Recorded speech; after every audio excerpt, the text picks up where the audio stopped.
नमस्कार, मैं हूं अभिनय आकाश और आप देखना शुरू कर चुके हैं प्रभा साक्षी के special show most reliable information यानी एमआरआई। एक शख्स था थॉमस बेबिंगटन मैकेले। यह भारत तो आया था अंग्रेजी की पढ़ाई करने, लेकिन उसके बाद इसी भारत में अगर किसी ने देशद्रोह का कानून ड्राफ्ट किया तो वो लॉर्ड मैकेले ही थे। प्रधानमंत्री मोदी ने पिछले साल 15 अगस्त में 5 प्रण दिए थे। उसमें उन्होंने कहा था कि गुलामी की जितनी भी निशानियां हैं उससे मुक्ति पाना सबसे पहला काम है। गुलामी की सबसे बड़ी निशानी होने का ठप्पा आईपीसी, सीआरपीसी, एविडेंस एक्ट पर था।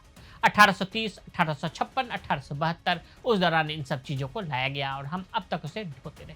लेकिन अब न्याय के नए अध्याय की शुरुआत 1 जुलाई से हो गई।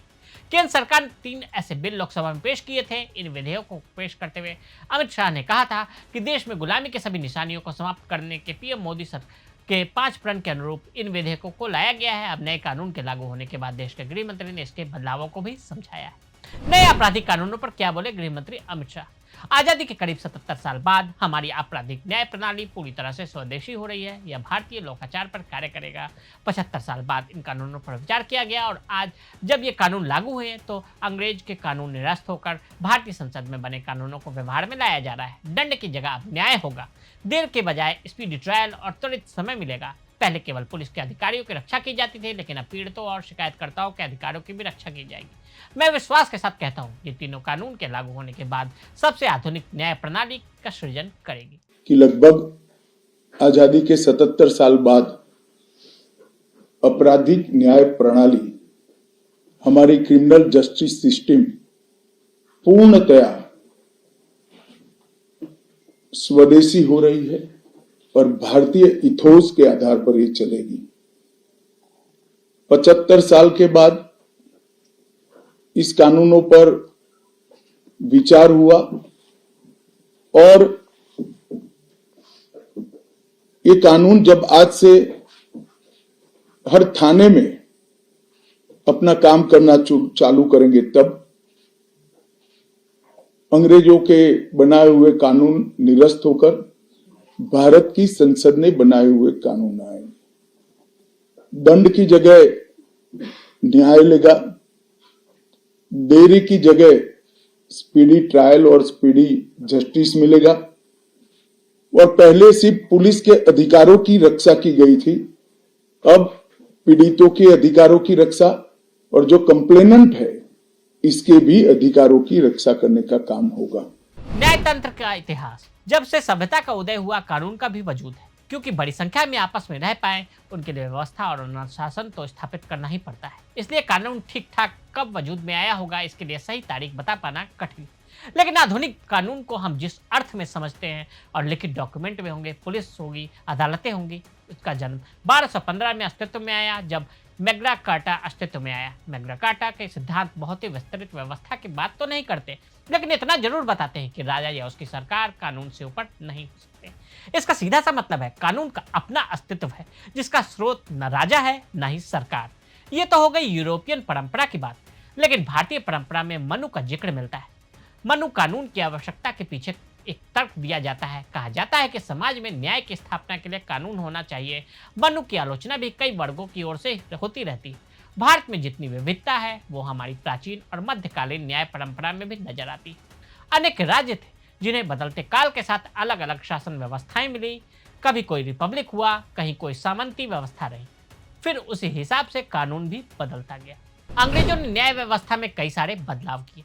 आज जिस नक्शे को हम हिंदुस्तान कहते हैं उस पूरे भूभाग के लिए एक केंद्रीय न्याय व्यवस्था 1947 में अस्तित्व में आई और उसके बीच अंग्रेजों के दौर से पड़े।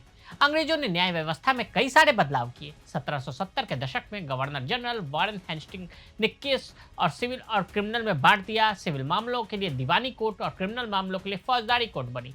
गवर्नर जनरल कॉर्नवालिस ने भी कई बड़े बदलाव किए। इस दौर में कलकत्ता में सुप्रीम कोर्ट की स्थापना हुई। 1828 में विलियम बेंटिंग गवर्नर बने। उन्होंने थॉमस बेबिंगटन मैकेले के नेतृत्व में कमेटी बनाई। इस कमेटी में देश में कानून का कोडिफिकेशन किया गया। कानूनों को एक जगह सीक्वेंस में लिखा गया। 1860 में आईपीसी, 1861 में सीआरपीसी और 1872 में इंडियन एविडेंस एक्ट बना। इंडियन पेनल कोड सभी अपराधों का लेखा जोखा है, हर क्राइम की परिभाषा और उसका एप्लीकेशन। बीएनएस में नए अपराध। भारतीय न्याय संहिता बीएनएस ने 163 साल पुरानी भारतीय दंड संहिता की जगह ली है। आपराधिक न्याय प्रणाली में महत्वपूर्ण बदलाव को दर्शाती है। आईपीसी की तुलना में 511 धाराएं थी, जबकि बीएनएस में 358 धाराएं हैं। आईपीसी के मुकाबले बीएनएस में 21 नए अपराध जोड़े गए हैं। 41 अपराध ऐसे हैं जिसमें जेल का समय बढ़ाया गया है। 82 अपराधों में जुर्मानों की रकम बढ़ा दी गई है। 25 अपराध ऐसे हैं जिसमें न्यूनतम सजा का प्रावधान किया गया है। 6 तरह के अपराध पर कम्युनिटी सर्विस करनी होगी। 19 धाराएं हटाई गई। बीएनएस में कुछ अपराध पेश किए गए हैं, उसमें उल्लेखनीय है खंड 69, जिसमें छल पूर्वक संबंध स्थापित करने पर दंडित किए जाने का प्रावधान है। इस विधेयक में महिलाओं के खिलाफ अपराध और उसके सामने आने वाली कई सामाजिक समस्याओं का समाधान किया गया है। प्रस्तावित कानून में पहचान छिपाकर किसी महिला से शादी करने के अलावा रोजगार, पदोन्नति के झूठे वादे के तहत महिलाओं के साथ पहली बार संबंध बनाना अपराध होगा। शादी का वादा करके शारीरिक संबंध बनाने के मामले को भी कानून में अलग से परिभाषित किया गया है।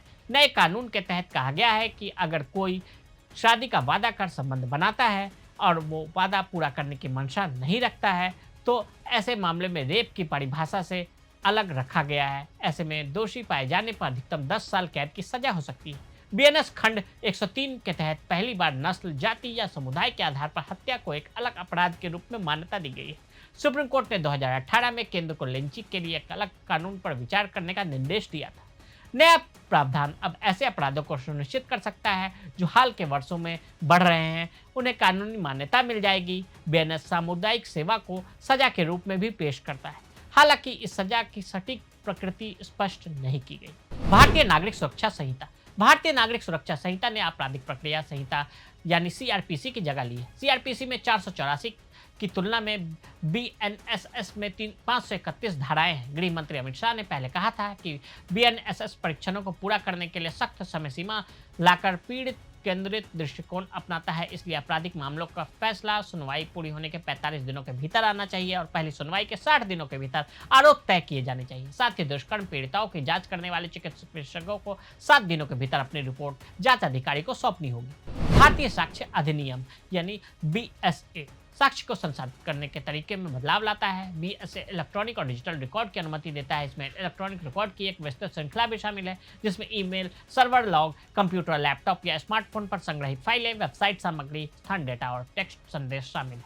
बीएसएस मौखिक साक्ष्य को इलेक्ट्रॉनिक रूप में लेने की भी अनुमति देता है। इसके अतिरिक्त पीड़िता को अधिक सुरक्षा प्रदान करने और बलात्कार के अपराध से संबंधित जांच में पारदर्शिता लागू करने के लिए पीड़िता का बयान ऑडियो वीडियो माध्यम से दर्ज किया जाएगा। बीएसए ने मौखिक और लिखित स्वीकृति को शामिल करने के लिए द्वितीयक साक्ष्य भी विस्तार किया है। इसमें कहा गया है कि द्वितीयक साक्ष्य में उस व्यक्ति का साक्ष्य शामिल होगा जिसने किसी दस्तावेज की जांच की है, इसके मूल कई खाते या अन्य दस्तावेज शामिल है जिनकी जांच आसानी से अदालतों में नहीं की जा सकती है। जज, पुलिस और आम आदमी पर असर। नए कानून में पुलिस की हिरासत की अवधि में बढ़ोतरी जैसे नियमों से पुलिस उत्पीड़न के मामले आम लोगों की मुश्किलें बढ़ सकती है। नए कानून में मुकदमों में के जल्द ट्रायल, अपील और उसके फैसलों पर जोर दिया गया है। पुरानी मुकदमों में फैसलों के बगैर नए मुकदमों पर जल्द फैसले से जजों के सामने नई चुनौतियां आ सकती है। नए कानून से सबसे ज्यादा बोझ पुलिस पर पड़ेगा। पुराने केस में अदालतों में पैरवी के लिए उन्हें पुराने कानूनों की जानकारी चाहिए होगी, जबकि नए मुकदमों की जांच नए कानून के अनुसार होगी। नए कानूनों में फॉरेंसिक जांच को डिजिटलाइज और जल्द ट्रायल करने के प्रावधान किए गए हैं। ऐसे में कई राज्यों में जरूरी इंफ्रा मौजूद न होने के कारण दिक्कतें आएंगी। इंफ्रा डेवलपमेंट के लिए गृह मंत्रालय ने लगभग 2254 करोड़ रुपए आवंटित किया है, लेकिन इनको शुरू होने में 4 साल से ज़्यादा का वक्त लग सकता है। तो आज हमने आपको 3 नए कानूनों के बारे में बताया। आज के लिए दी है इजाजत। ऐसी रिपोर्ट्स को देखने के लिए देखते रहें प्रभा साक्षी। अगर आप भी लेना चाहते हैं देश दुनिया की तमाम जानकारी तो आज ही सब्सक्राइब करें हमारे चैनल को। साथ ही नीचे दिए बेल आइकन को जरूर दबाएं ताकि हर अपडेट आप तक पहुंच सके।